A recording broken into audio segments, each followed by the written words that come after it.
Alright, let's dive into something that's been blowing up online, and no, I'm not talking about the latest viral cat video. I'm talking about the White House's wild approach to selling the Iran war through social media. Yeah, you heard that right. War. TikTok. Memes. All in the same sentence. What makes this really interesting is how the administration is basically treating this like a marketing campaign, but instead of selling sneakers, they are selling a military conflict. Personally, I think this is a massive shift in how governments communicate, or maybe manipulate, public opinion. It's not just about press releases and speeches anymore, it's about viral videos, gamer aesthetics, and Hollywood-style edits. But here's the thing, is this effective? Or is it just tone-deaf? One thing that immediately stands out is the sheer scale of this effort. We're talking 3 billion impressions in just 4 days. That's insane. But what many people don't realize is that this isn't just about numbers. It's about who they're targeting. The White House is going after young people, especially those who are glued to their phones and scrolling through TikTok. From my perspective, this is a calculated move to tap into a demographic that's often seen as politically disengaged. But here's where it gets tricky. Are they actually winning over these young minds? Or are they just alienating everyone else? Take the videos themselves. We've got NFL tackles, MLB home runs, and even Grand Theft Auto clips being used to frame the war. Personally, I find this fascinating, because it's like they are blending entertainment with geopolitics. But here's the kicker, former military officials are not having it. Guys like Joe Votel and Ben Hodges are calling this out as disrespectful and detached from reality.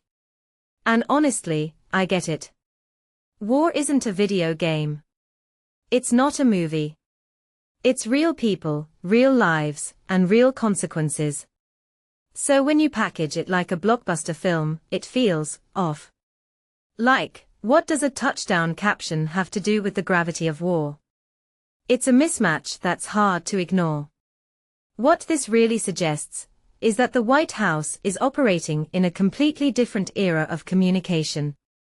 They are not just ignoring presidential precedent, they are rewriting the rules. But here's the deeper question, is this sustainable? Polls show that a majority of Americans disapprove of Trump's handling of Iran. So while these videos might be getting views, are they actually changing minds? Or are they just preaching to the choir, specifically, the young, MAGA-aligned crowd that's already on board? A detail I find fascinating is how this strategy mirrors Trump's 2024 campaign tactics. It's all about rage bait, viral content, and maximizing engagement, regardless of whether it's positive or negative. Lauren Kapp, a Democratic strategist, nails it when she says they are just trying to get as many eyes as possible. But here's the irony, this approach might be backfiring. Joe Rogan, who helped Trump reach young men, is now calling the war nuts. Even within the MAGA base, they're splintering. So while they're grinding away on banger memes, as one official put it, they might be losing the bigger battle for public support. If you take a step back and think about it, this isn't just about Iran. It's about the future of war communication. Are we okay with treating conflicts like entertainment? Is this how we want our leaders to talk about life and death decisions? Personally, I think this raises a much bigger question about the role of media, morality, and accountability in modern politics. The White House might be getting billions of impressions, but at what cost? And more importantly, what does this say about us as a society? So here's my closing thought.